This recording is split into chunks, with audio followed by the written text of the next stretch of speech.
Brian, Greg, it's a pleasure to have you back on the podcast again. How you doing today? Thanks so much for having us on, man. We always enjoy coming on and talking to you, and we always get a kick out of it. And like I've told you before, like we always like going on other people's shows because it's like more fun for Yeah, us. I don't have to do any work or editing after this, so I just get to show up and have a yeah, good conversation. So I'm all about it.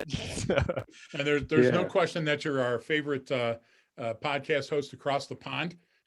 We can't say that about the U.S. because you got some stiff competition over here, but it's fantastic. You yeah. got a great variety of guests, the international audience. You're always coming up with unique stuff that's fun to talk about. So we're huge fans, Adam.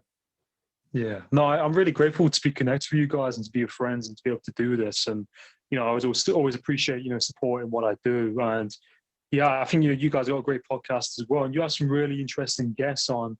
And I was watching a few of them recently, and what you guys are about. If people aren't too aware of what you guys do, you're very much into like human pattern recognition, behavior, and mindset. Um, do you mind kind of people who don't know what that's about and kind of what you guys look at? Yeah, if Brian doesn't mind, I'll Go for it, start. Greg. My thing is that most people have either a dim worldview or they're clueless to what's around them and the beauty and the wonder of life and other humans and every story that they run into when they meet another human being. So my early work was just to predict the very few scientifically insignificant number of people that want to do you harm or are having a bad day that might run into your path, and how to de-escalate that quickly without violence and go along your way, because life is too short to have to mess with those folks. And what that did is that turned into a huge thing in my martial arts work, which turned into a huge thing in the military and the police work. And along the way, I was lucky enough to meet just really smart, forward-thinking people that had a lot of moxie, like Brian, and some of the other people that we work with. And then Brian and I winnowed down the 4 or 5 things, let's say, that are most important in your day that could be cues that you're going to have a very good day or a very bad day. And we just show people how to figure those out in their own lives. Hmm. Yeah, I mean, and No, that's that's what, great. Greg, we call it human behavior pattern recognition and analysis, which is something. Human behavior pattern recognition is something everyone already kind of is born knowing how to do, right? So, when you look at Hmm. someone like, oh man, that person's upset, or this is this situation feels weird, or I'm off here, or what's going on there, right? That's that pattern recognition. But the what we don't ever really get any training or education in is the analysis part, or it's often done from an ideological perspective where we just take it from a behavior perspective, right? So we just look at, hey, this is what that means. This is how you can use that information that you already know how to do, and then do some predictive analysis here in real time and go, hey, what's likely going to happen next? So how do we mitigate a catastrophic event from happening? How do we make something better, change our Hmm. situation, right? So it's all a very intuitive skill set, and Greg just kind of simplified all the science so that you can get it at a street level. I mean, it's really what it is. And Adam, Brian and I Yeah. both know you for a long time now. And in the context that we think of you, it's always in a Hmm. car. You're always, sitting in a car doing your broadcast, which we absolutely love. So this is a new look for you inside, Yeah. Yeah. inside somebody else's home, I'm sure. But Yeah. the idea is that Yeah. with your car comes responsibilities, and one of the things that Yeah. people are notorious for doing is they'll fill the fuel, but they won't do any of the other preliminary checks. They won't keep the battery charged with a very cheap trickle charger that you can buy at a store. They won't Hmm. keep their windshield washer reservoir filled, or routinely change their wiper blades. They won't do things like fill in the radiator when it's low, and making sure that they check the local temperatures Hmm. to figure out not just to add water. And you're saying, well, why the hell is he talking about a car? Because your brain and your body, your emotions, your life are much like that car. And if all you keep doing is filling it with fuel, you're just going out there eating and then driving to see what's up. You might think that you're having a great life, but you're having an unfulfilled life, and you're just going to run into the red until the car Hmm. breaks down. If you take just a couple of minutes every day and every Hmm. week and you work on your emotions, and you work on your mindfulness, and you work on your delivery to other people, and you understand things like situation awareness and human behavior, you're going to have a much more fun, granularity and fidelity filled life than you could ever imagine. And you won't likely run into many of the pitfalls that those people that are just going through the motions every day have to deal with.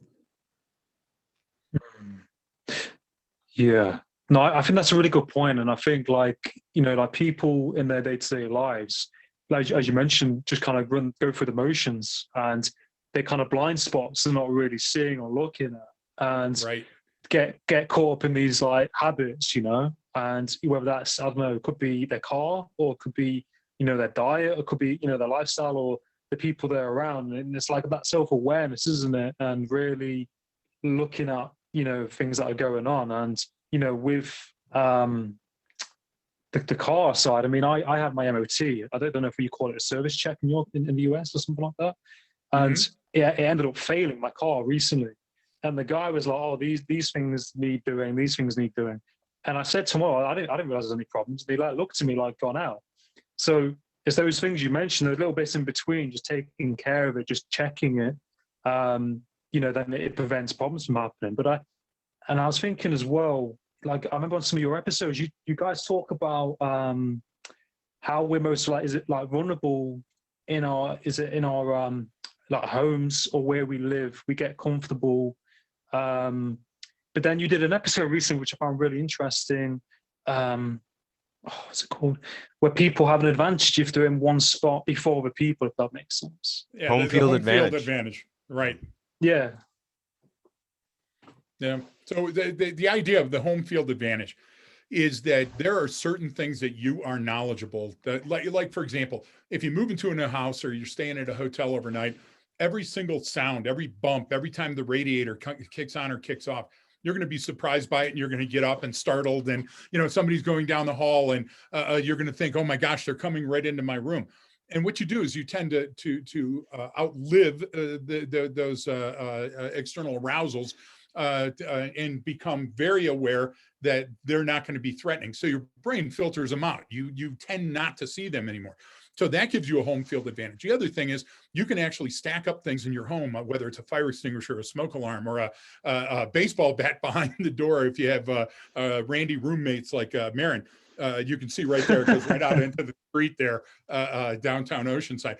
But the idea is that mentally you have the advantage in defense. You have 3-to-1 odds, and then in an urban defense up to 5-to-1 odds, which gives you a good offense. Now we don't want people to think that you're going to be more vulnerable in your home. You're probably a lot less vulnerable in your home, but there's a few things you can do to up armor your home and your brain. Brian, contrary-wise, was mentioning gas stations, how afraid he was of gas stations. We did an episode recently, because now you're out of your comfort zone. And even if it's a gas station you go to every week, there's a lot of turmoil that can happen in that area. So you have to compartmentalize your brain and go, okay, I'm walking out to my porch. Now I'm outside. Now I'm going to get in my car. Now I'm in public. Now I'm going down the road and I'm going to the local market. If you don't take those things into account, what happens is your brain will be in a rut, in a groove, like the old records. That people don't remember records, but maybe in the UK, they're much more popular than they are now in the United States. But the idea is that if you get into that groove, you're going to miss those differences in your baseline, just a little insignificant smell or taste or feel or sound. And that might be the difference of life and death. So we try to tune people into paying attention into those, what seem like insignificant differences. And Greg gave the explanation of that kind of external way of looking at it, of your environment for understanding and sense making and problem solving and safety and general awareness and all that stuff. So there's always two sides to that coin of everything you just said. He said, so we miss certain things because we're stuck in that groove. But because we're wired that way, guess what? If I come up with some really, really great life patterns to do every day, I'll get stuck in that groove, except this groove is a very positive one, right? It's the getting up at this and staying consistent and having these goals, like just a little bit at a time. I start giving that groove gets deeper and deeper, and it gets thicker and thicker. And it's harder for my brain to not be in that groove. So if it's a good one, that's good. That's what we want. We want to repeat that behavior. And if it's that bad one, I have to take that step back and go, wow, how did I get all the way down this path? Because they're always slow incremental changes you're less likely to notice, right? So this is why we kind of miss a lot of things in our environment, or we might pick up a bad habit or something like that. It always happens slowly, starting when we're hanging around with different group of people. Then I'm staying up too late. Now I'm doing this. Next thing you know, I'm skin popping heroin and trying to earn money on the street, you know, and it slowly happens over time. That's how I met Brian, by the way. That's how we met, by the way. So at the time, Greg had the best smack in town, man. I mean, his stuff was the best. But if I flip that coin and I'm trying to make those positive changes, Adam, like I can do that to myself. I can start doing slow incremental changes over time to the point where it's going to be a month and I don't even realize it. I'm like, wow, I'm doing way better. You know, my wife always said it, where she's like, I get super frustrated. She gets slammed at work. Then she's not eating great because she's trying to grab food as she can. And then she doesn't work out. And then she's this. And then so she wants to come with, okay, Sunday, I'm going to make up a meal plan and I'm going to start getting up at this time. And I'm going to start doing, I'm like, whoa. Just do one thing tomorrow. Start by doing one thing. And then once that becomes routine, you do one more. And then once that becomes routine, you do one more. 3 months later, you're like, holy crap, I made some major changes and it didn't take too many calories to burn. I'm all about that low calorie intervention. And Adam, Brian's talking about your brain's chemistry. So they're involuntary and autonomic things like yawning. And the reason that when you yawn or even talk about yawning, that people start yawning around you, exactly, is it's a survival mechanism of the brain. Yawning doesn't mean you're tired. It can, but that's not what it's about. Yawning cools your brain temperature immediately. It drops it a few degrees, which is essential to your survival and focus. So if you fall asleep on guard duty, you might be overrun. So your brain is trying to trigger that response and go, okay, let's get clear-headed here. Let's calm down and see what's going on. And your brain figures that if you're amongst other humans, they need it too. So that's why the other humans, they mimic that behavior. So you can turn a simple science like that to something that'll change your life. So if you smile, other people will smile around you, and smiling changes your brain chemistry. It makes you happy and uplifts you and other people as well. And then if you have a genuine laugh that goes along, before the broadcast, we were laughing about many of Brian's addictions and faults, and we had a good laugh about it. Okay. Those things are great for you. That's why you want to get around with your friends and have good times and smile when you meet people. I would say even when you're on your phone, smile when you're talking to other people, and it'll adjust your brain chemistry and you'll have a better day. And they'll start smiling, even though they don't see you, they'll start smiling on the other end of that phone. That's something you can fix. And again, like Brian said, that's a short incremental change that'll update and fulfill your life. It's so important, isn't it? And it's so powerful when you break it down like that you know, it just requires, you know, those kind of small 1%, isn't it? They all kind of add up and all build and compound. Well, yeah, and think about it. It's like your hair. You and Marin both have the best hair in the world.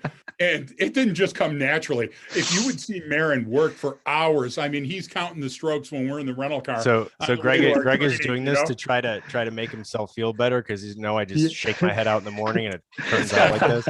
It's like a lion's mane and gold comes out of it and stuff. I got one good thing going for me, Greg. Let me have it. No. But the idea is that whatever that is, whether it's your workout, you know, or taking a walk with your dogs, or having a cup of coffee and watching the sunset, whatever those things are, they're uniquely yours, and embrace them and repeat those behaviors that make you feel better, because guess what? They're good for you and they're good for the people around you. Yeah, no, I think that's really, really good points. And I think when you start doing that, when you start doing these things, you become more aware, I think, of what you kind of tap into and what you like and what you don't like. And it's like if I drink alcohol, you know, if I have a few more glasses of wine than I'm used to, I feel it, you know, and I recognize that. And then my mind's good, like, doesn't it? No. Do that. Yeah. See, Marin's addiction is so strong now he's got to stop and go get a drink. So it's okay, Brian. Yesterday was St. Patty's Day. He's still a little raw. No, but what you're saying is absolutely true. And so understand that a lot of what we did in our professional lives was targeting. We went out to find bad guys. We went out to set up bad guys so we could take them off the grid because they were horrible humans and needed to be in another place. So to do that, all we did for human behavior pattern recognition analysis for law enforcement, first responders, or HR and students and teachers and normal folks on the road. And when I say normal, I mean clinical average citizens, right? What we did is we flipped the script. So you telegraph everything that's about you, about the things that are around you. Like I can look through the camera and see the things that are set up on the wall behind you and see the type of clothing that you're wearing. I can go out and take a peek in your car and look in your ashtray and do a dumpster dive. And I can tell you everything about your life, the type of things that you like, what you don't like, the things that you're more prone to do, what parts of your life are a show. Like me, I go out and I buy all these books and I set the books up and people go, oh, he must be a well-read person. I can't read worth a shit. But the idea is that I'm projecting that I can. And you both know that this is a suit coat that I took off the rack at the local Red Cross. The idea is whatever image that you choose to project to the world, you also have this hidden that with a little bit of training, people can find out about. So what we do is we specialize in showing people how to read that, and you can use those same skills to change your life. No, definitely. It's definitely powerful, isn't it? And I think these like little things that I think people don't, these things that people don't think about are definitely things that stand out. And like it's like profiling, isn't it? I think I can kind of, I'm thinking of like online dating. It's a bit like that. I'm looking at people online. You think, oh, they look a bit, and you're kind of profiling and looking at all the little tiny intricate details. And I think it would you say, like people doing job interviews, don't they? Would they interview somebody? They're looking at them, how they look, how they come across. It's why, if I do sometimes podcasts, I like to touch base with people, before I do it, to see who they are, how they sound, how they come across. Sure. It's all these little tiny little things that kind of fall in between. Well, the things that you could find out that are horseshit, pardon the vernacular, the non-scientific things, like, for example, I'm a member of AmishFarmersOnly.com, which is a very niche market. On that one. It's not a lot of people on that one, just so you know, and I don't know why, something with the electricity. No, but the idea is that relationships can grow even remotely on those sites when people are honest and they put their best foot forward and they're transparent and they open their minds and their hearts and their eyes to things. And this is why phishing people can do so much damage to insecure people or those prone with anxiety, because you want to believe. And we did an episode on that too, not for that context, but for UFOs and Bigfoots and stuff. But the idea is that you want to believe the best of that. And then if a person's complimentary to you and going, oh, that's wonderful, you'll fall for it all the time. Now, the relationships through phishing clearly won't last, but the relationships where people are transparent and you expose yourself, warts and all. I mean, you got to show everything, right? You got to show that you don't look very good when you get up in the morning and it takes 4 or 5 hours to get this last sprig of hair to stand up. Those are the type of things that you have to share with people. And I would be here to tell you, as a subject matter expert in human behavior, that they'll love you more for it. If you're your genuine self, people are going to love you more for that. Yeah. Yeah, that's definitely it, isn't it? I think that's something that we were talking about previously. Is like, in the world today, like you were saying about podcasting and how people are. People respect you more if you're being yourself and you're being genuine, and people are going to see, if you're not being yourself. And I think that's something that I see a lot on social media. People trying to be like X, Y, Z, or trying to be like someone else because they may be insecure or that kind of thing. I think it's so important to be yourself.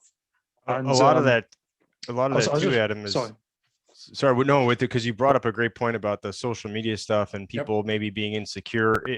A lot of it too, what you see on there is, look, all humans, we mimic each other. It's actually how we learn, even as children, like through social mimicry, through mimicking how our parents act and talk and treat it, and looking at other people's reactions to a situation and engaging it. So we're sociologically very reliant on everyone around us to learn and to act. So if you might not have a strong sense of self-identity or very opinionated, which is nothing wrong. Some people are very opinionated and they know what they like and what they want. And other people are like, well, I'm a little bit open to anything. What'll happen is you'll just start mimicking what you see and who you follow on Instagram or whatever, right? Say, oh, well, that person's posting stuff like that, or I can do that, or I'll do something similar. It's like I always joke around my wife because she's on Instagram and she follows a bunch of like fashion bloggers, all these girls that post different stuff. And I laugh my ass off because every one of their stories that they put on there is exactly the same. It always starts off like, hey guys, so I'm just doing it, like every single one. I'm like, every different one is exactly the same. And I laugh so hard because, but it's just, that's social, that's just mimicry, right? And that's how we learn. So sometimes we might do that. And then now if we're following a bunch of people and we're heavily influenced by what they're doing, we'll start doing it without even really having a full understanding of what we're doing and why we're doing it. And Adam, you gotta understand, I hate all social media. I don't understand it. The only social media I'm on is our podcast, which Brian hosts and produces and directs and everything, and LinkedIn. And you can see on LinkedIn how many missteps I've done on there because I just don't get it, And I'm personally wishing the 5,792 people that follow me, I'm, jamming daily. Happy birthday, Hans, because they're from all over the place. I really believe in that stuff. I really think that way. And that's what drew me to your podcast, because Brian and I come into contact with posers every day. And so we're out there and somebody uses somebody else's quote and somebody else's article and then asks the question, what do you think about it? Well, kiss my ass. What did you write? Publish or perish. You know what I'm saying? Innovate or stagnate. I don't want to, hey, how was your breakfast this morning? What do you work for, the travel agency? Do me a favor. Either shut up or come up with something that's interesting that we can talk about. And that doesn't mean quoting other people and coming in with, music that somebody else has written. It's like giving your girlfriend a mixtape. When you're young, you think that's the greatest thing in the world because I like these songs. Then when you get a little older, you figure you're the king of the local douchebags because what you've done is you've done nothing but give them somebody else's words. Even if you took a flat-sided crayon, no offense, Brian Mayer, even if you took a flat-sided crayon and spelled every word wrong, no offense, Brian, but the idea is, and then drew stick figures and hurt yourself with those blunt crayons, Brian. The idea is that you're still expressing love. That was my birthday card that Brian sent me. But it was the meaning. Everything else looked horrible. I'm a Marine, Greg, so I've eaten all the crayons that I have. You have. And he was trying to punch the envelope to make it work. And Brian didn't understand the U.S. postal system, so he drew his own card and he drew his own stamp on the envelope. I did. Almost worked. It almost worked. But I think you get what we're saying, right, Adam? Yeah. No, definitely. I think, like you said, it's. I think people put out a lot of horse crap, and they not being genuine, and they just kind of circulating kind of things that are just going around, And I think if you want to just put something out there, I think like it's like when I post stuff, I'm very mindful of what I post and like what I think about posting. I don't want to. I think about how people are going to perceive it, and what the context is, if that makes sense. And that's why I really like your work, because you're genuine in what you do and authentic. So I'll apologize to anybody that just puts out other people's work. That's absolutely fine. If that makes your day, if that uplifts you in some way and you make somebody else smile with the cat sitting on the Roomba, by all means do it. I love that one. Yeah, I know you do. That's why I brought it up. But at the end of the day, separate that into the bucket where it goes. That's like, looking at fine art or watching the sunset. Those are great things for you. And again, if they're uplifting, that's wonderful. But I'm talking to the people that think that they're actually fixing or helping people fix their own lives. And I think you do a lot of that. I mean, I learned more just listening to you do an interview when you were sitting in your car with, at the beginning, Adam, no offense, but at the beginning, some were really grainy and the sound was absolutely horrible and stuff. But what it was is you were genuinely talking to people. Go re-listen to our first episodes. Yeah, we laugh. We go back and we're nobody. We're nothing. We got 6 followers in lower East Croatia. But at least we know them by name, know. And the idea is that you found your voice and you found your rhythm, and that's what I'm encouraging people to do. You don't need to express your interest and tell people about these other things. Let me know about you. Your podcast will increase exponentially overnight if you're genuine, and if people get to know you. I think that's great. And to all that, and I appreciate that you do that, Adam, where you say, like, you know what, I'm kind of mindful about what I post and how to explain it and how people are going to take it. That shows, and I always tell people, I understand how the social media thing works, and if you're trying to grow an audience, you got to keep and stay on there. But you'll see, like with us, like I'll go a week without posting anything at all because I'm so busy working and doing other stuff that I don't have time for that.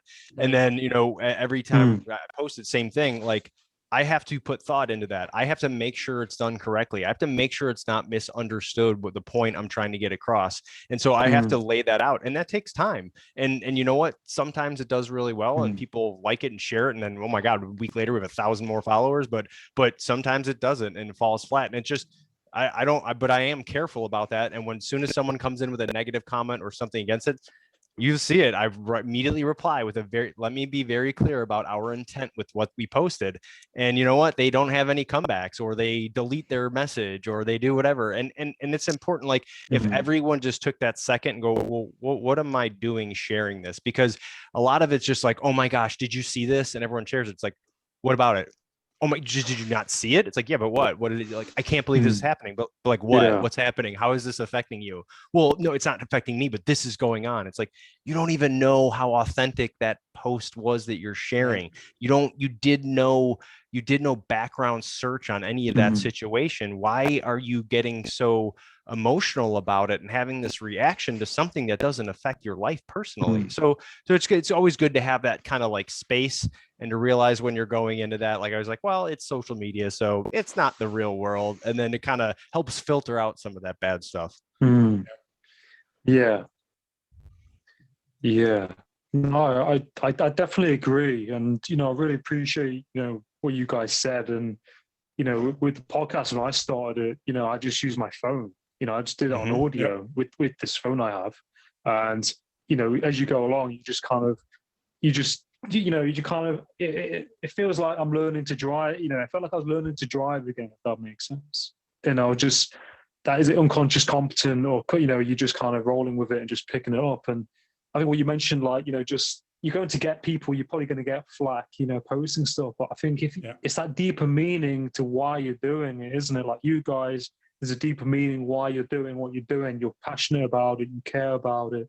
And I've never seen any other podcast like yours. And you look at things, you can be very, you're very like analytical. You have to be quite analytical in your approach, and you interview different people, but it's really good content because it gets you thinking. I mean, I don't live in the States. I've been to the States, but I was thinking some of the things you was talking about, I could still apply to my life, if that makes sense. And I think it's really resourceful.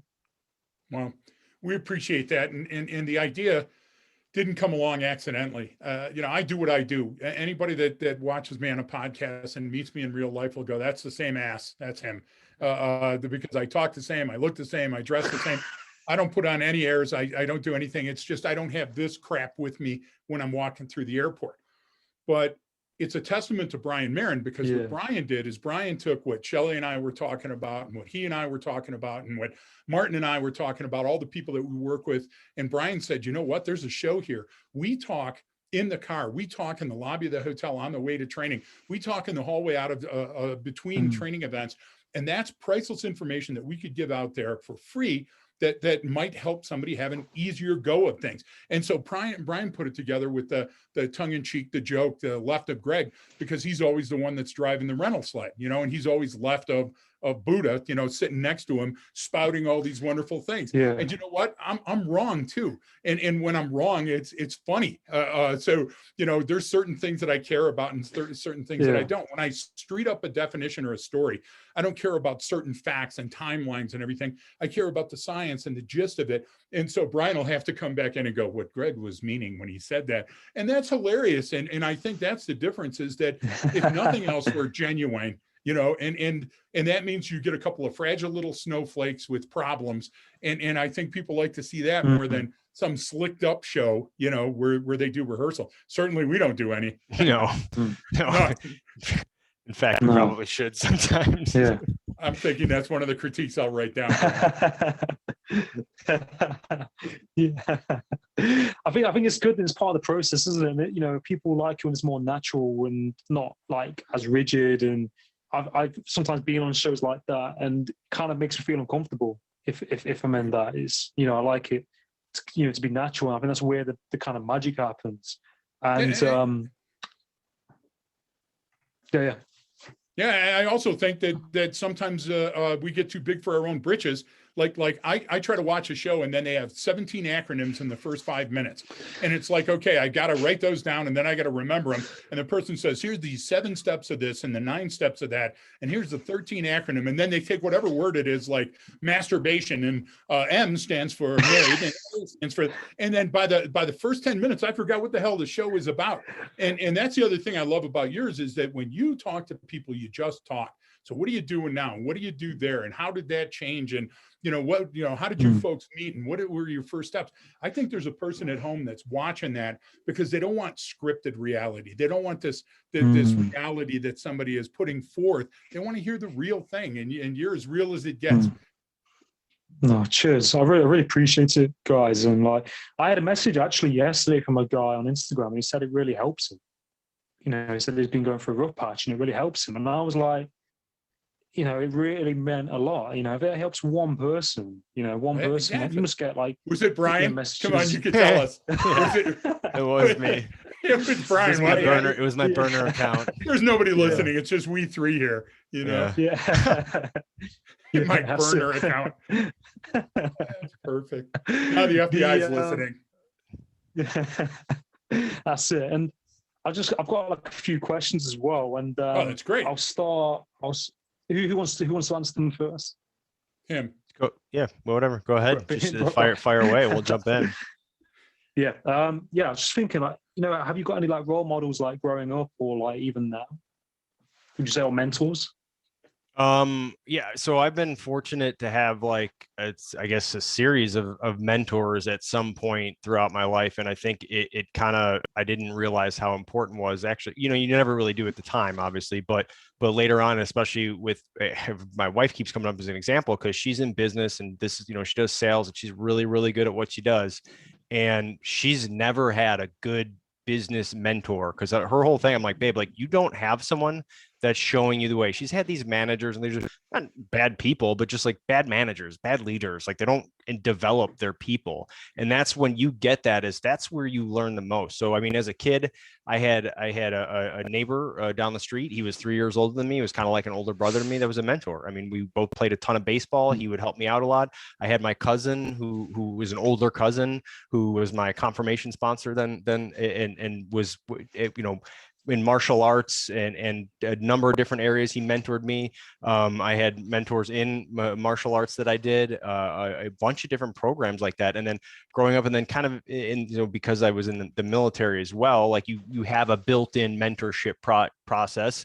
Sometimes it works better than others, but it's built in. So you have that to develop you as you go along. And then when you're out on your own, man, it's tough because then I had a few years where I didn't have that. And then so now, like, you realize, like, man, I don't have someone just kind of saying, hey, Brian, why don't you try this? Or, you know what, you need to just do more of this. And so if you can have that, and then even Greg, even though we have a business relationship, I mean, he's mentored me in this process. So like, I've always had that, looking back, I didn't know it at the time sometimes, but if you can identify that or have that person, man, it's so powerful and so good for your own personal development.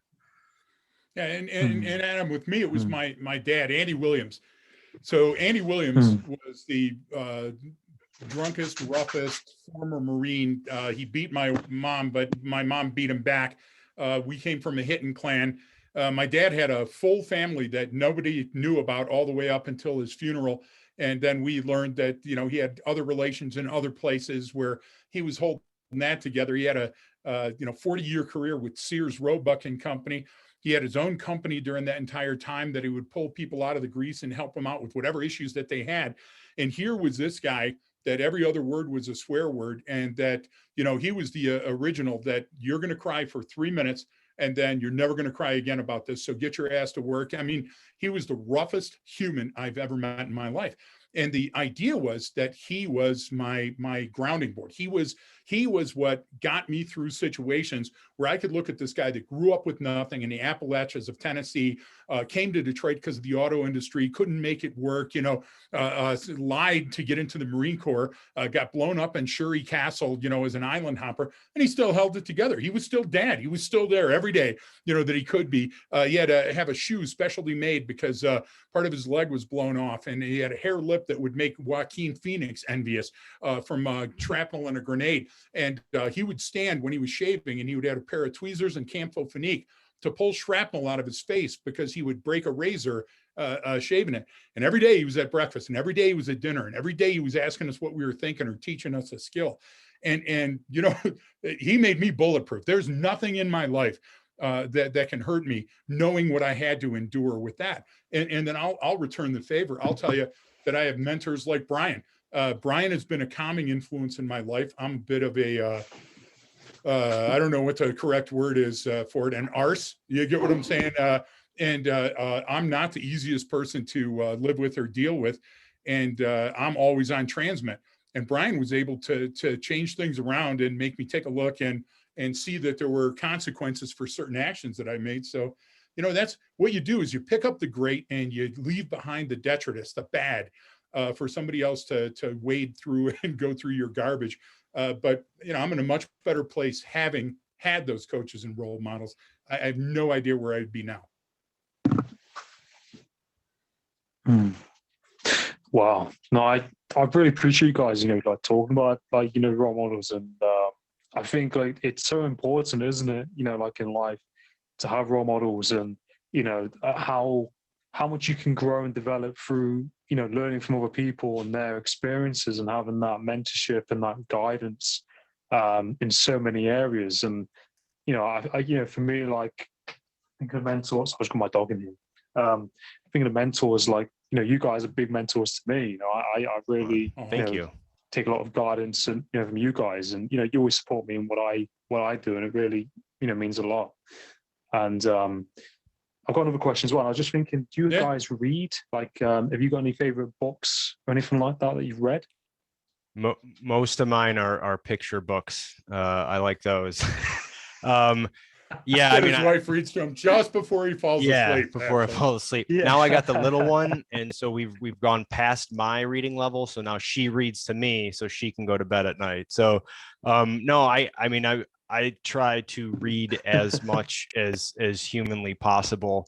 You know what, and it's generally from recommendations from people. Hey, there's a great book about this you got to check out, or a book about this. Everything from historical stuff to science to human behavior to, you know, I've actually, funny because I haven't read a lot of fiction since I was younger and in school and had to read a lot of this stuff. And I've actually recently been like, you know what, I got to get back into some just good literature that all the characters are fully developed and you can suspend disbelief and get involved in these stories. Cause that's what life is. You know, I was always so focused. I want to learn the science and the history, and I want to learn the etymology of this word and where did that come from, and why does this occur? And then all of that knowledge is encapsulated in all the great stories. You know, I want to go back and read Tolkien again, knowing what I know now. You know, I want to go back and read all that stuff that I had as a kid, but, like, you know, I didn't fully understand it as a kid. You know, now I'd be like, holy cow, this is an amazing adventure. So reading, whether it's a magazine or a news article, I generally don't do too much of that. More so just, I mean, books, man. I mean, everything's already happened in life. It's already been written down and someone's talked about it. Every experience you will ever have, someone has already experienced that, unless you're talking about you're the first person to go to Mars. Okay. But there's been other examples of someone being the first person somewhere else. So you can take from that. So all the lessons have been learned. So reading, I mean, constantly. Yeah. And with me, it's the old awesome. Free book thing. I always have what I call my run book. It's down in the gym. It's my iPad that I can do the e-zines on there, or whatever they're called, the books. Then I have the bathroom book. Right now I'm reading one that Brian Marin's dad sent me, saying nothing about the troubles. It's an amazing book. Brian, you'll get that when I see you in Virginia. And then I have a desk book, a book at my desk, because I just have to take this immense cabeza and empty it out a couple of times a day, or I'll, blow top. And so what I do is I have those books staged around, because there's nothing on television that's going to be interesting to me unless it's Family Guy or, an oldie on Turner Classic, like the Philadelphia Story, or Bringing Up Baby or something. I love the old ones. I'll tell you, the book that changed my life was probably when I was much older in life. And it was a dog-eared version of Tactical Survival by Chuck Remsburg. And I started reading that Remsburg could put into words how to increase your tactical knowledge on the street and save a life, not only your own or a fellow officer's, but save a life of a citizen that might be, exhibiting these traits that you think are dangerous or deadly. And sometimes cops make mistakes. Loved The Fall of Empires by O'Brien. I remember when I was a kid that I picked that up, and I tell everybody about it because you're not the first person to have these incredible thoughts. We're not the first civilization that's had everything and screwed it up and failed miserably, right? And then I guess finally, I love resilience. And I read a book on resilience by Zolli, and it was completely different than everything else I've read. When we talk about mindfulness, mindfulness to me is increased situational awareness, but not in the level that most people talk about situational awareness. I'm not saying, hey, what's that? What's the sound over here and stuff? I'm not talking about being hyper alert. I'm talking about knowing yourself and where you fall in your environment and your friends, and how you can adversely or positively impact that environment. So, and like Brian, I'm an avid reader. Brian and I don't get much downtime, and when we do, it's in a hotel room or an airplane. So we tend to read more than I think most people, like an old cat lady. I've got books lined up all over the house just in case, No, that's awesome. It's definitely powerful, isn't it? Like when you get into a good book, or you can, like you said, everyone's kind of don't know everything that's out there, if that makes sense. So I think people sometimes put their own spin on things, don't they? Kind of improvise it in some way sometimes. So it's kind of like, I like Think and Grow Rich, but there's lots of books that are just stem from that, and they just kind of, spout from that. But I think, like, the book you mentioned, like, sounds really good, and I think you can definitely take a lot from books. And so I think sometimes in your life you can definitely, I think, relate to it if you can read a book and you can kind of see yourself in it. What I think you need to do, and not that I give advice all day, every day to everybody, even people that don't listen. I'm grabbing people on the road and telling them, you, a lot of times in your post, Adam, and specifically a lot of times on your podcast, you'll have people that have a bent towards self-help, self-improvement, which is fantastic. That's absolutely fine. And as we do, that there's some charlatans out there that just want to take your money. I'll tell you the 3 things or the 5 things. But it's obvious that you're a fan, and I would challenge you that your story is more interesting than anybody you've had on the show so far. And that needs to turn into a book, because there would be people that were out there going, holy crap, how did this guy take all this adversity that he faced as a young man and turn it into such a positive? And I'll tell you, the other thing is your learning curve. And I know ours is horrible. Look at our early work. But when I see some of the stuff that I wrote or that I did a few years back, I always look at it and I smile and I go, oh, if I only knew. But the idea is that's how you got to where you are now. I'd read that book. Honestly, Adam, I think that would be a great one. No, I really appreciate that. It really, really means a lot. And I've never really thought, I don't know, it's weird. I've never thought about it. Yeah, no one's ever said to me, like, you're like one of the first people I think who said, should do a book. My mom wants me to. Most people are telling you, get out of my pub, or stop breaking into my car. That's most of what Adam gets. Put down that TV. You little rascal. Yeah. No, and it's interesting, isn't it? I think, like, your experience, you can definitely encapsulate it, and I think because it's so long ago, I haven't forgot about it, but it doesn't seem as big, if that makes sense. I think because I've dealt with it, we can kind of sometimes, I think it's part of being a person. Sometimes people go, oh no, it's nothing, when it's such a big thing. But I think, but no, I really appreciate that. And I think you never know, one day, might have to do it. And but yeah, I think that experience I had, and those experiences, it's kind of a full circle almost. I think if that hadn't have happened, hadn't have gone through those things, we wouldn't be here now doing this. Exactly. I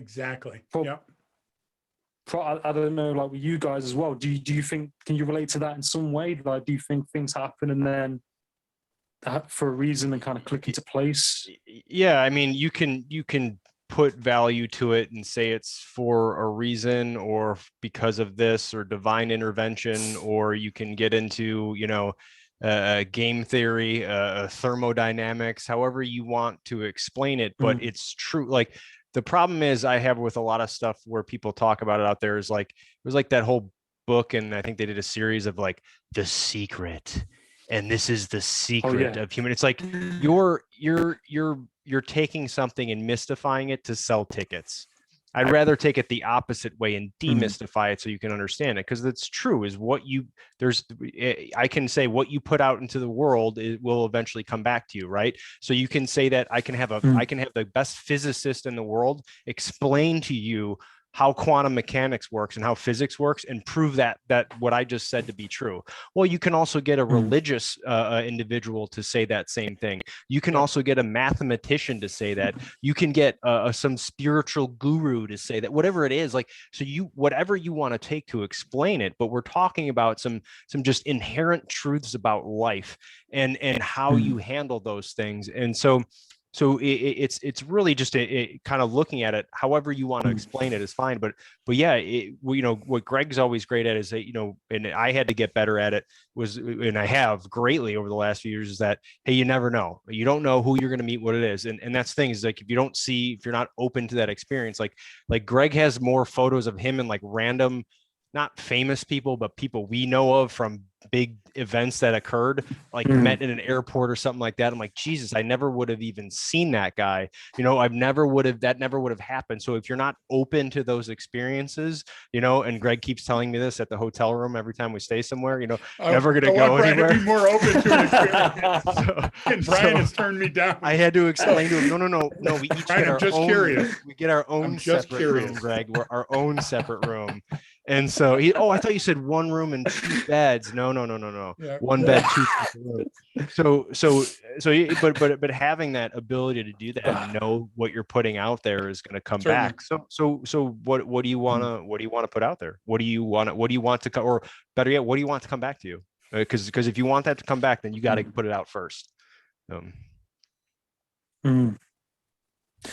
Yeah, it's definitely a deep topic, isn't it? And I think there's, I think what you put out there into the world does come back to you, doesn't it? And I think, like if you're putting out positive energy, positivity, or you're being negative to people, people aren't going to want to be around that person, and someone's probably going to do something to that person. You see it in the news, in the media. Things happen and people end up getting into certain situations. But then, in like the work that you do, you peel back those layers and you don't just see the headline of the news, you really peel it back and you look at all those things that led up to that event. And it's a bit like, with what you mentioned, what you kind of give out, is going to come back to you, isn't it?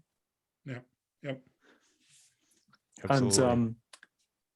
And I've just got a few questions as well. Like, if you could sit around a table, I don't want to put you on the spot, with a couple of people who are alive, and it could be anyone, who would they be to have a conversation with? If you could pick like a couple of people, even if you can think of one. Do they have to be alive?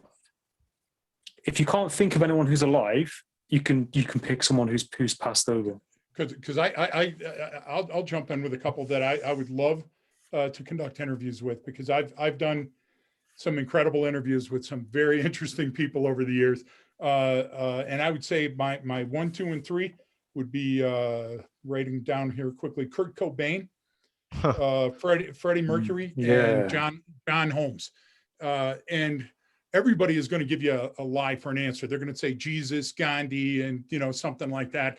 Or if it's a live person, they're going to say this and that, and yeah, that's all cool. What I would like to do is I would like to look inside somebody's mind, like Kurt Cobain had it all. He had the world by the ass. He invented something that had never been there before. He was laying down lyrics and melodies that just opened people's minds. And then he ended up conversely opening his with a shotgun. What happened? I'd like to talk to him in those last moments. Freddie Mercury, everything I've read and seen about Freddie Mercury, he was handed a place in life. And he said, nah, not so much. I'm going to be this guy. This is who I am. This is how I'm going to do things. And I kind of model myself after him. I actually have a couple of his old outfits I squeeze into and parade around the house. And then John Holmes. So John Holmes, and ladies and men out there, don't think I'm trying to be salacious or ridiculous, but John Holmes was an American porn star that was born with some attributes that made him perfect for his job. Let's put that there. And John Holmes ended up being cross-addicted and codependent to so many drugs, and being at a crime scene, which was a horrible murder, and then ultimately, dying of a horrific disease. I'd like to see just where that crossroads or that nexus, what were your decision-making functions that failed? What happened to lead you to those things? Because then I think that maybe if I saw them in somebody else, I could fix them. Because I'm always trying to do that. Yeah. I think they're really good examples. Yeah, that's interesting that so my first one that came out, you said Kurt Cobain. Mine was actually Jimi Hendrix, kind of almost for similar reasons. But how unbelievable.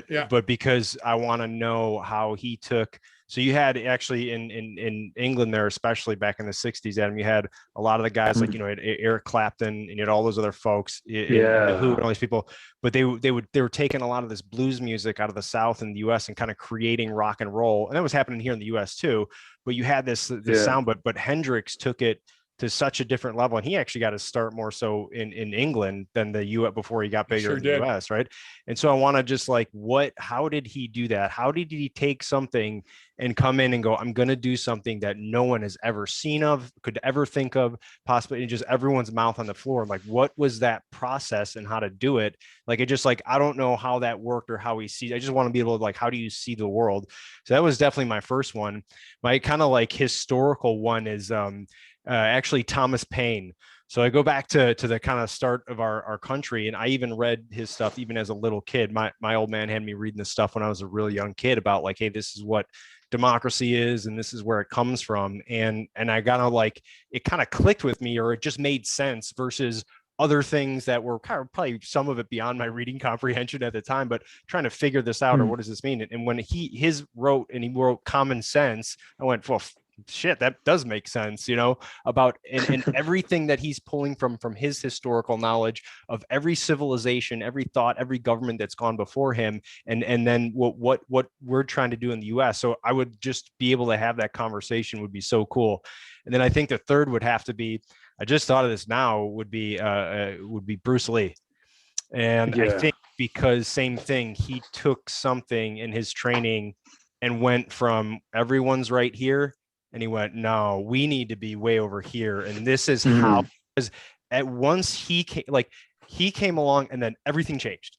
And he was the one who changed. Jimi Hendrix came along, and everything changed after that. There was before him and there was after him.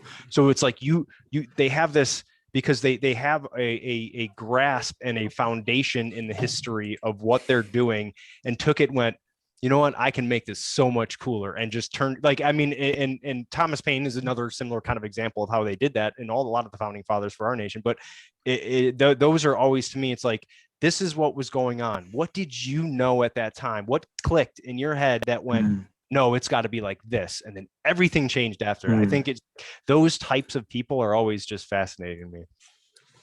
And I'm fascinated by your choices, Brian. That shows a lot about you. And Adam, I finally came up with somebody that's alive that I'd like to interview. And it's going to sound odd. Hillary Clinton. I literally have a section, a cabinet back here. I've read everything that Hillary Clinton's written. I've read every story and book about Hillary Clinton, because I'm fascinated about Hillary Rodham, and then how she became Hillary Clinton and what she did. And there's a mesmerizing effect that goes on with this woman. She almost became our president, and she was convinced that she was going to break the glass ceiling. Yeah. So many major females had done before her, but her drive, her legion, her group of friends, both, allegedly legal and illegal, let's say, are fascinating to me. And to see what she had to put up with to become who she was, what she had to give away, what she had to trade and sell to become who she was, is fascinating to me. And I think we could all learn to not always take our heroes, sometimes take people that we're not sure about or we're willing to throw under the bus, so to speak, and read up about them too. And sometimes you'll find out that, hey man, they had the same drive that you do. They had the same basic chemistry or makeup that you did, and they did something vastly different with their time. Mm. Yeah, no, definitely. It's amazing, isn't it? When you think of people, and like you think of like Hillary Clinton and Jimi Hendrix and Kurt Cobain and Thomas Paine, the guy you mentioned, like you think of rock and roll and like heavy metal, and I got into Jimi Hendrix recently, and I play his music in my car, and I just drift away. Yeah. I'm like, this is something else. The sounds, Yep. it gives me goosebumps thinking about it. Yeah, I just got him right now thinking about him playing Yeah. the national anthem like live. Just like you hear that opening riff and you just go, what the hell is that? Like, it's so cool.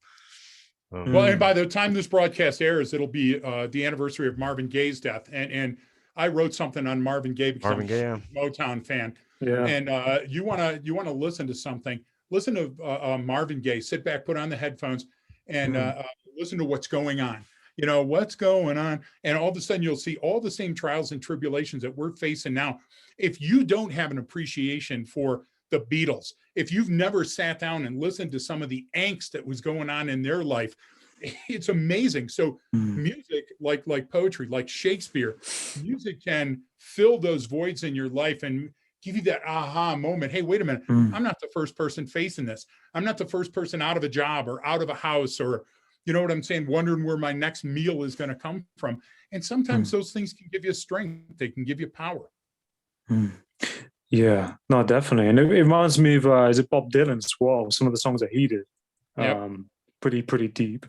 Did you think of anyone alive, Brian, that you'd like to? I mean, no, not right off the top of my head. Yeah. I mean, but I'm also horrible at these lists of like, oh, give me your top 3 this or your one. I'm horrible at that because that stuff fluctuates. You should see him try to order at a restaurant. Yeah, based on my mood. Oh, I can't go to cheesecake. I can't go to the Cheesecake Factory because I have an aneurysm. There's too many options. I don't know what to do. So wait a minute. Now there's a true story.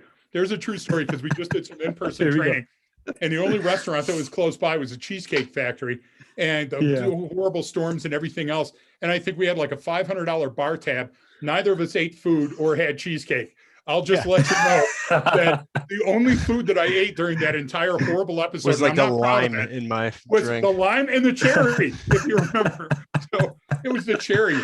But other than that, man, and we're sad about that, but that was a big menu. That's we just didn't know what to do. Right in front of us. Yeah. When did you come over? Adam, I know, yeah. And remember, dope is legal in Colorado. Yeah. So you got to be worried about getting back across the pond. You might have to live here. I know. Stay over there for a couple of weeks. Yeah, the drug sniffing dogs are just going to be hitting on you. You're not even having any drugs on you. They're just going to be smelling you. Like, buddy, you're so loaded here. The local town's drug sniffing dog is on rehab right now. Yeah. So. Oh man, no, I definitely look forward to meeting you guys in person one day. We'll definitely do it. And whether it's this side or that side, we'll definitely do it. And are you guys good for time? Do you? I know it's about an hour. What do you? I gotta get go. I gotta bounce. I have to go. Okay. So let's do it this way. We'll do another show sometime in the future. Yeah. Let's see how this one goes. Yeah, cool. That sounds good to me. But I've always have a blast talking to you guys. I'm really grateful to be, your friends, and keep up the good work. And where can people find you on social media? YouTube is Arcadia Cognerati. Cognerati, or just Left of Greg podcast. You'll find all of our links to everything on there. Just look up Left of Greg, and you'll find everything you need to do to follow us when you come across that. So, and remember, the camera adds 60 pounds. Yeah, it does. On your hair as well. We're honored to come on, Adam, anytime. We appreciate it, brother. Thanks for having us on, man. We love it. You're welcome. No, you too. You guys take it easy. All right. Cheers, guys. Take it easy, man. Thank you so much.